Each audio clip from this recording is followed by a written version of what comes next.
Alors comment piéger avec les pièges Marley Jules au tas de sciure.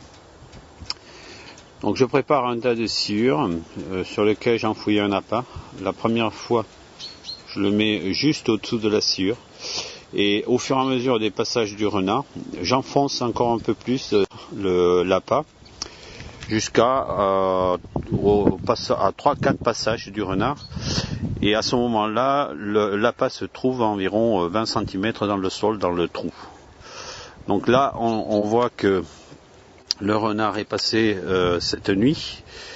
C'est un tas qui est visité depuis plusieurs fois déjà. Et donc là, aujourd'hui, je vais tendre les pièges. Pour le piégeage au tas de sciure, il n'est pas important de mettre beaucoup d'appât. C'est surtout le but de fidéliser le renard, la venue du renard sur le charnier. Pour prendre un exemple, je mets environ la grosseur d'un œuf comme appât. Bon, ça peut être une patte de volaille ou autre chose, hein, mais ça peut être des bouts de viande, mais je n'en mets pas en grosse quantité. Le but n'étant pas de nourrir le renard, c'est de le fidéliser sur le tas de sciure, et pour détecter le point de passage privilégié, et surtout pour qu'il ait pris confiance à venir récupérer une récompense lorsqu'il va gratter le tas. Voilà, donc là la binette schématise le lieu de passage privilégié du renard, et on va passer à la pose des pièges Marley Jules qu'on voit pour l'instant à côté de la sciure. Voilà, donc on a l'emplacement des pièges. Ils sont exactement sur le passage des pattes du renard. Il y avait beaucoup d'empreintes là qui étaient disposées sur la sciure. Donc d'où l'intérêt de la sciure que j'étale à la main pour que le renard s'habitue à mon odeur. Vous voyez même qu'il y a les câbles de l'amarrage sont prises. Il y a eu une prise récente sur ce charnier, environ une dizaine de jours. Donc j'ai laissé les câbles d'amarre pour que le renard s'habitue à la présence de ces câbles et puis qu'il ne détecte pas l'odeur ultérieurement. Maintenant je vais procéder à la pose des pièges. Alors principe important, il faut enterrer les pièges de manière à ce que les bras du ressort soient juste au niveau du sol. La palette est réglée de telle manière à ce qu'elle déclenche au-dessous des bras du ressort, ce qui permet d'éviter des rats. Lorsque l'animal pose sa patte à cheval sur la palette et le ressort.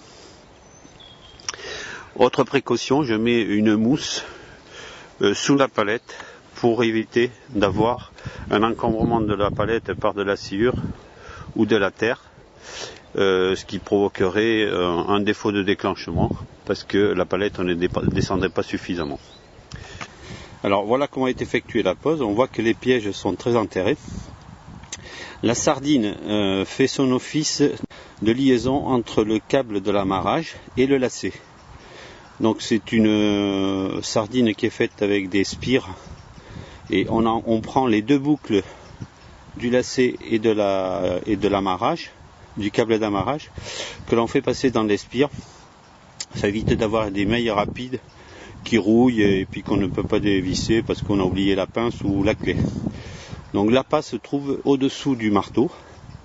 Voilà, et on a notre axe d'arrivée grâce à l'appât. On voit que les pièges sont décalés de part et d'autre pour que lorsque le ressort se détend, il n'aille pas frapper la tête de l'animal. On prend sur le côté. Donc on dit qu'on met les pièges à 2 heures et à 10 heures. Voilà, donc je vais continuer à préparer la pose. Alors, les pièges sont tendus. On aperçoit 2 petites baguettes en bois qui permettent de maintenir le lacet de manière à ce qu'il ne se déplace pas. Et surtout, ça permet de le stabiliser et de faire en sorte qu'il soit qu'il fasse un beau lasso autour de la palette. On voit les pièges juste avant le recouvrement. Donc maintenant, je vais mettre une pellicule de sciure au-dessus des pièges et on va attendre demain pour voir si la visite a eu lieu. La pose est terminée. On aperçoit juste l'appât dans le fond du trou que je vais recouvrir. Et voilà, donc peut-être à bientôt.